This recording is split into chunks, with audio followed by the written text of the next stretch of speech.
Ratusan guru honorer di Musi Banyuasin yang lulus dalam seleksi penerimaan P3K hari ini menandatangani surat perjanjian kerja P3K di Aula SMP 6 Sekayu. Setelah menunggu selama kurang lebih 1 tahun, akhirnya ratusan guru honorer yang telah bertahun-tahun mengabdi di Kabupaten Musi Banyuasin dan telah lulus seleksi pegawai P3K beberapa waktu lalu kini bisa bernafas lega.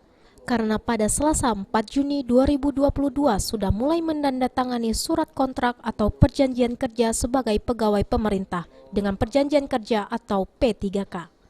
Tentunya sejumlah guru ini mengaku senang dan bahagia karena dengan diterimanya mereka sebagai P3K.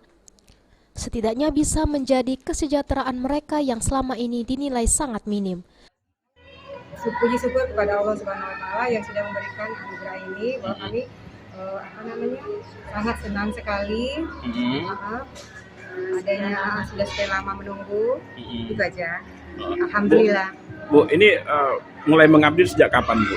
2005. 2005. Jadi udah berapa tahun sekarang? Ya, 16 tahun kurang lebih. 16 tahun. Bu, walaupun enggak jadi PNS tapi jadi P3K, ini perasaan Ibu gimana? Sangat bersyukur. Ya, bersyukur dan senang.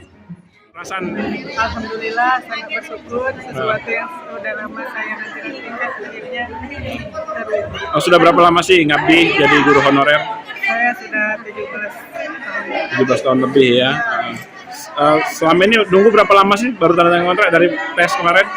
Kemarin 6 bulan. 6 bulan ya.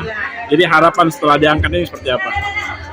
Semoga ke depan Kesejahteraan guru ya.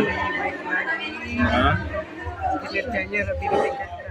Sementara itu, menurut Kabid Pengadaan Pemberhentian dan Informasi BKP SDM Muba, Elisa, mengatakan jika total peserta yang menandatangani kontrak pada tahun ini sebanyak 661 pegawai.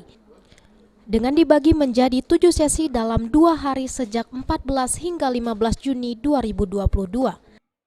Kegiatan kita hari ini yaitu penandatanganan perjanjian kerja pegawai pemerintah dengan perjanjian kerja jabatan fungsional guru di lingkungan Kabupaten Musi Banyuasin. Dan hari ini kita lakukan secara bertahap. Hari ini untuk tahap 1. Sekarang jumlah 662 orang. Berapa tahap sih? Besok tahap keduanya dengan jumlah 570 orang. Dan hari ini kita lakukan penandatanganan secara pakai waktu sesi 1, sesi 2 sampai sesi 7, hingga pukul 8 sampai pukul 4 perkirakan selesai. Ruzi Iskandar, PAL TV.